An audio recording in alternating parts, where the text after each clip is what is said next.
Monkey Man is the directorial debut of Dev Patel. Now, there's a lot of backstory about this film too, so let's just get into that quickly. Dev Patel wrote this story, and he's going to star in it, but when he was shopping for a director, he couldn't find anyone, so he basically got pushed into doing it himself because it's his vision.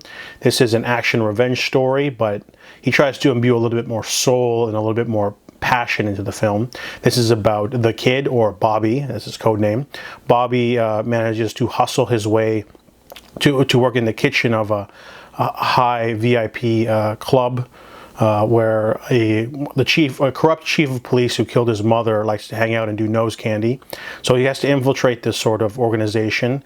So the first half of this movie is basically just him sort of working his way up this organization and rubbing shoulders with all the people. And by night, he moonlights as a pit fighter. The Monkey Man, he puts on a monkey mask and he gets beat up by different fighters, I guess, and he's sort of just like a sort of mascot of sorts. You know, he doesn't really actually get to fight, and it's all like wrestling. It's all staged, and it's easily fixed. You know, people go down whenever they go down. Sharlto Copley plays a small role as an announcer, but it's not really a great role for him because it's just him there. You can tell he just did all his filming in a couple days. You know, it's just whatever. Either way, Bobby basically has to try to kill the chief of police. However, it becomes a lot harder because he finds out that there's a web of corruption. There's other people involved. The movie has a lot more world building and characterization than needed, but I didn't mind that. It's a full 2-hour film. Flashbacks of his traumatic childhood are sort of interspersed throughout, and they save like the most rough part for the end, and it's like an emotional climax on top of the physical climax. There's also a clear amount of characterization for Bobby, or the kid, because he's going through like a physical transformation in the middle of the film when he has to train. Also a emotional one too, because he can't quite remember. He's still dealing with the trauma.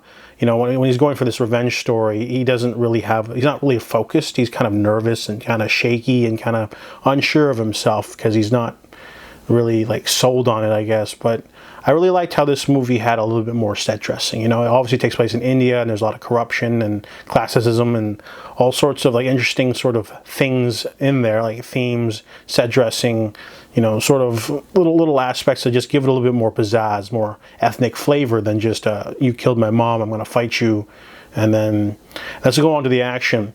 The first 2 action sequences don't really count as action sequences, I feel, because they're just pit fights that don't really have a story. It's just him doing his thing. There's only one big action sequence in the middle of the film, and then one at the end. You can tell this is a low-budget film. It's only $10 million. But he does a lot with very little. There's like chase scene as well. And this movie I feel like it needed more action. It's a full 2 hours long, and there's a sag in the middle.